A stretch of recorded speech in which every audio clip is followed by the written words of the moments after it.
الحمد لله وحده والصلاة والسلام على من لا نبي بعده أما بعد فأعوذ بالله من الشيطان الرجيم بسم الله الرحمن الرحيم إنما أموالكم وأولادكم فتنة والله عنده أجر عظيم.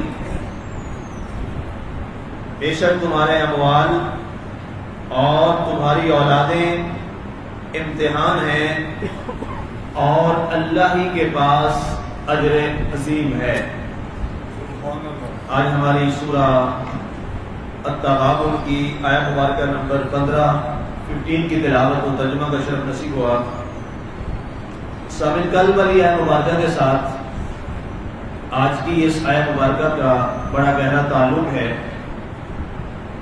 اور کل کے موضوع کے ساتھ آج کی آیت مبارکہ کا موضوع کافی حد تک مناسبت رکھتا ہے اور اس کے ساتھ ریلیونٹ ہے. اللہ تعالیٰ نے ارشاد فرمایا، بے شک تمہارے اموال، تمہارے مال اور تمہاری اولاد تمہارے لیے آزمائش ہے. اس آیت مبارکہ کے حوالے سے ایک حدیث پاک سماعت کیجیے جس کو امام محمد بن عیسیٰ ترمذی رحمۃ اللہ تعالی علیہ اپنی جامع ترمذی میں لائے ہیں اور امام ابی داؤد رحمۃ اللہ تعالی علیہ اپنی سنن ابی داؤد شریف، یہ سیاستہ کی دونوں بڑی کتابیں ہیں جو پوری دنیا میں اہل اسلام حدیث کے فن میں اس کو پڑھتے پڑھاتے ہیں. اس حدیث کے راوی حضرت سیدنا عبداللہ بن بریدہ رضی اللہ تعالیٰ عنہ ہیں. وہ اپنے والد گرامی سے روایت کرتے ہیں کہ ایک دن میں نے دیکھا کہ سرکار دو عالم صلی اللہ علیہ وآلہ وسلم مسجد نبوی شریف میں آپ ممبر پہ تشریف فرما ہیں اور خطبہ دے رہے ہیں. تو اچانک مسجد کے داخلی دروازے سے حضرت سیدنا امام حسن اور حضرت سیدنا امام حسین اور رضی اللہ تعالیٰ عنہما سرخ پوشاکیں پہنے ہوئے آپ آ رہے ہیں. ظاہر ہے آپ کی اس وقت بہت کم عمر تھی، دونوں بچے تھے اور لڑکھڑا رہے ہیں. تو جو ہی نظر رحمت نے ان کو دیکھا تو آقا کریم علیہ الصلوۃ والسلام نے خطبہ چھوڑ دیا اور آپ اٹھ کر گئے اور دونوں شہزادوں کو آپ نے اٹھا لیا اور دوبارہ آپ نے ممبر شریف پہ تشریف فرما ہو کے خطبے کا آغاز کیا اور آپ علیہ الصلوۃ والسلام نے ارشاد فرمایا. خطبہ دوبارہ جب شروع کیا تو فرمایا، قد صدق اللہ انما اموالکم و اولادکم فتنہ. مطلب یہ تھا کہ آپ نے فرمایا کہ اللہ سچ فرماتا ہے، بے شک تمہارا مال اور تمہاری اولاد بڑی آزمائش ہے. آپ نے فرمایا کہ آج میں نے خطبہ چھوڑ دیا، میں واعظ کر رہا تھا، میں نے واعظ چھوڑ دیا صرف اپنے بچوں کے لیے، اپنے بیٹوں کے لیے، اپنے شہزادوں حسن پاک اور حسین پاک کے لیے. بتانے کا مقصد یہ تھا اللہ کے نبی صلی اللہ علیہ وسلم، حالانکہ اللہ کے نبی اور رسول کا جو بھی معاملہ اور کام ہوتا ہے نعوذ باللہ اس کے بارے میں ہلکا سا بھی یہ شک کرنا کہ یہ گناہ کے زمرے میں آتا ہے، انسان کو دین سے نکال کے انسان کو کفر میں ڈال دیتا. یہ ہمارا عقیدہ ہے کہ حضرت آدم علیہ السلام سے لے کر حضرت سیدنا محمد رسول اللہ صلی اللہ علیہ وآلہ وسلم تک سارے انبیاء کرام معصوم عن الخطا ہیں، وہ گناہوں سے پاک ہیں، وہ معصوم ہستیاں ہیں.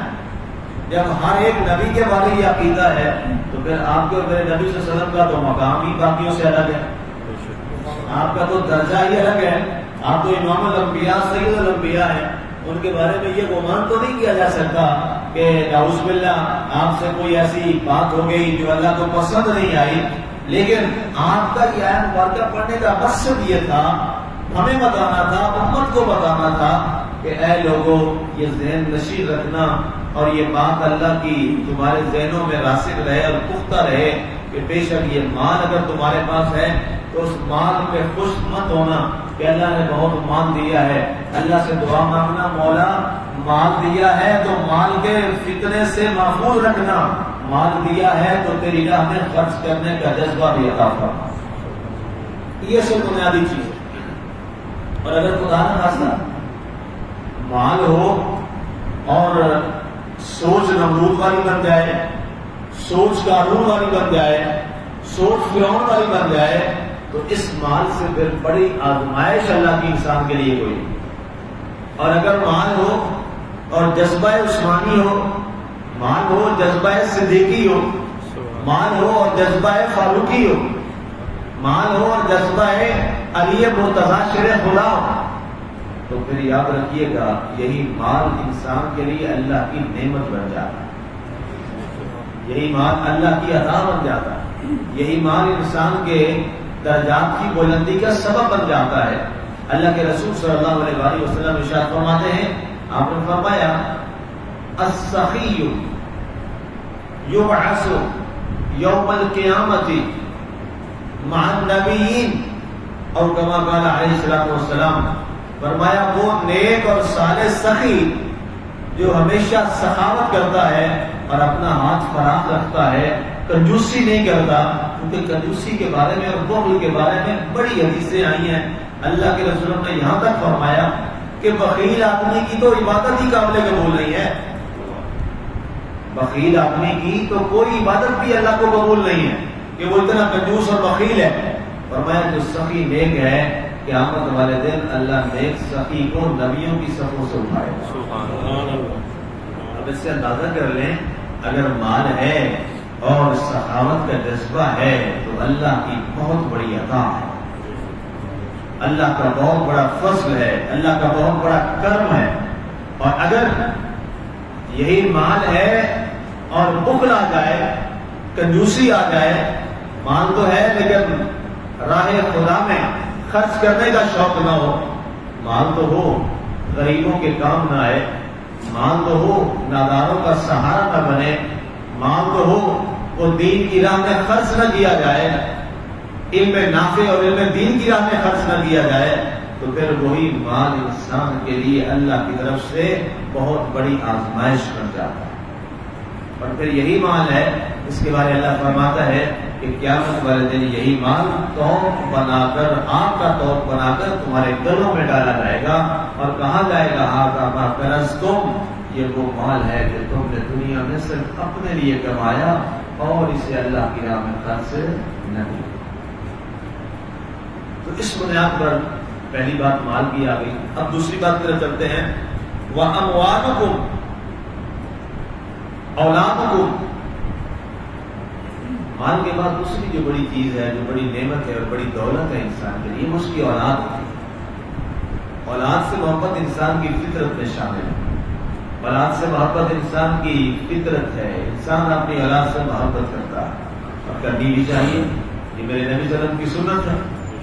اور آپ نے خود بڑی محبت فرمائی اپنے صاحبزادوں سے، حسن حسین کو آپ صاحبزادہ فرماتے تھے، اسی طرح آپ کے ایک صاحبزادے جن کو اللہ تعالیٰ نے عمر عطا فرمائی، ایک روایت میں 7 سال، ایک میں 9 سال تک کی ہے روایت، حضرت ابراہیم علیہ السلام جب ان کا وصال ہوا تو آپ بڑے رنجیدہ تھے، غم زدہ تھے، حالانکہ اللہ کا وہ فیصلہ تھا، آپ کو پتہ بھی تھا کہ اللہ نے آپ کو اولاد دینی ہے پھر واپس لے لینی ہے، کافروں کی وجہ سے آپ کو اولاد دی، بیٹا دیا اور پھر واپس بھی لے لیا، اس چیز کا آپ کو پتہ تھا کہ یہ آئے ہیں اور اس کی فوراً بعد یہ اللہ کے یہاں چلے جائیں گے، تو اس کے باوجود آپ کی آنکھوں سے آنسو جاری تھے اور آپ نے ارشاد فرمایا اِنَّا بِفِرَاقِكَ يَا إِبْرَاهِيمُ لَمَحْزُونُونَ، اے ابراہیم تیری جدائی نے مجھے بڑا دکھ دیا۔ تو اولاد سے محبت یہ میرے نبی کی سنت ہے، اولاد سے پیار کرنا یہ میرے نبی صلی اللہ علیہ وسلم کا خوبصورت طریقہ ہے۔ آپ کی صاحبزادی سیدہ طیبہ طاہرہ فاطمہ الزہرا سلام اللہ علیہا، آپ ان سے اتنا پیار فرماتے تھے، اتنا پیار فرماتے تھے کہ آپ فرمایا کرتے تھے فاطمہ تو بضعۃ منی، فاطمہ میرے جگر کا ٹکڑا ہے۔ اور سیدہ زہرا سلام اللہ علیہا سے آپ کی اتنی محبت تھی کہ آپ جب بھی کہیں جاتے تھے، تشریف لے جاتے تھے، تو آپ سب سے پہلے سیدہ زہرا کے گھر تشریف لے جاتے، ان سے مل کے جاتے، پیار کر کے جاتے۔ جب واپس آتے تو اپنے گھر میں نہیں، پہلے سیدہ زہرا کے پھر گھر میں جاتے ہیں اور پھر ان سے مل کے آتے ہیں. یہ آپ کا طریقہ تھا. اور جب جب بھی حدیث پاک میں الفاظ ہے فَإِذَا فَا جاتی ہے عربی گرامر میں گرامیٹیکلی فَإِذَا جَاءَتْ فاطمہ یعنی جب جب بھی سیدہ فاطمہ آتی فقام رسول اللہ صلی اللہ علیہ وسلم نے فاطمہ علیہ السلام حضور ہر دفعہ سیدہ زہرا کے لیے کھڑے ہو جایا کرتے. باپ تھے, امام الانبیاء تھے, رسول اللہ تھے. جیسے ہمارے رسول اللہ ہیں اسی طرح سیدہ زہرا کے بھی تو رسول اللہ تھا. سیدہ زہرا بھی یہی پڑھتی تھی لا الہ الا اللہ محمد رسول اللہ صلی اللہ علیہ وسلم.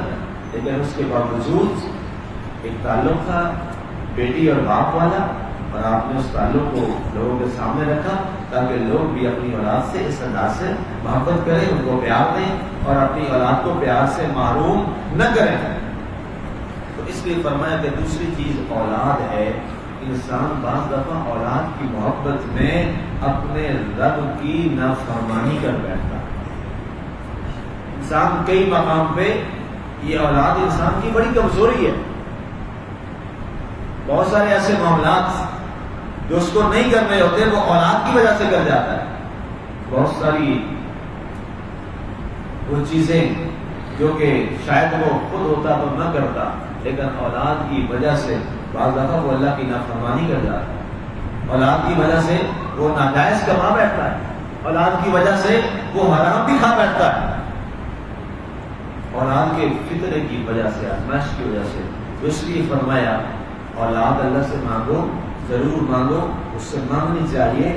اللہ تعالیٰ کی طرف سے یہ عطا ہے اور اللہ کا تحفہ ہے, لیکن ساتھ یہ بھی دعا مانگو اے اللہ اولاد کو میرے لیے آزمائش نہ بنانا. اولاد کو میرے لیے آزمائش نہ بنانا کہ کہیں ایسا نہ ہو کہ اولاد کی محبت میں تیری ذات سے بھی دور ہو جاؤں.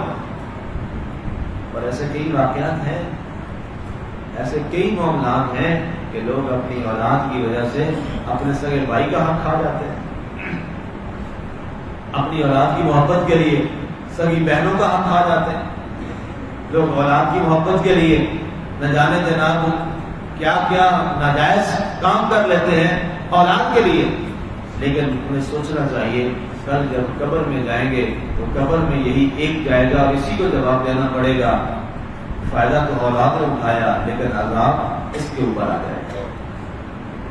تو اس لیے یاد رکھیں اللہ سے ہر لمحہ پناہ مانگے, اللہ کی پناہ طلب کریں اور اللہ سے عرض کریں اور دعا کریں اے اللہ اولاد دی ہے تو اس کی آزمائش سے مجھے محفوظ فرما, بلکہ اولاد کی محبت سے بڑھ کر تیری محبت میرے دل میں آ جائے, تاکہ اللہ کی محبت غالب رہے اولاد کی محبت پر. جب اللہ کی محبت اولاد کی محبت پہ غالب رہے گی تو پھر انسان کبھی اولاد کی محبت میں کوئی غلط کام نہیں کرے گا, کیونکہ اس کے سامنے پہلی محبت کس کی ہے, وہ اللہ کی محبت ہے. اس لیے فرمایا بے شک تمہارے مال اور تمہاری اولاد آزمائش ہے. واللہ عندہ اجر عظیم. اے لوگوں جو سب سے بڑا اجر ہے وہ کس کے پاس ہے, وہ اللہ کی ذات کے پاس ہے. اللہ تعالیٰ سے ہمیشہ اجر عظیم کے لیے کوشش کرو, اجر عظیم کی طلب کرو, اور جہاں اللہ تعالیٰ اور مال اور اولاد کا معاملہ آ جائے مال کو بھی چھوڑ دینا, اولاد کو بھی چھوڑ دینا, لیکن اپنے مالک سے کبھی تعلق نہ توڑنا, مالک سے تعلق جوڑ لینا. اللہ اس کے بدلے میں تمہیں باقی نعمتیں بھی عطا فرما دے گا. اور اگر خدا نہ خواستہ اللہ سے تعلق ٹوٹ گیا اور اللہ سے انسان الگ ہو گیا ان کی محبت میں, تو پھر کل اولاد بھی بے وفائی کر جائے گی اور کل دولت بھی چھوٹ جائے گی. لیکن اگر اللہ سے تعلق جوڑا, اللہ پھر کبھی بھی بندے کو چھوڑتا نہیں ہے, وہ ہمیشہ اس کو اپنا ساتھ دیتا ہے اور ہمیشہ اس سے وہ اپنے بندے سے محبت کرتا ہے.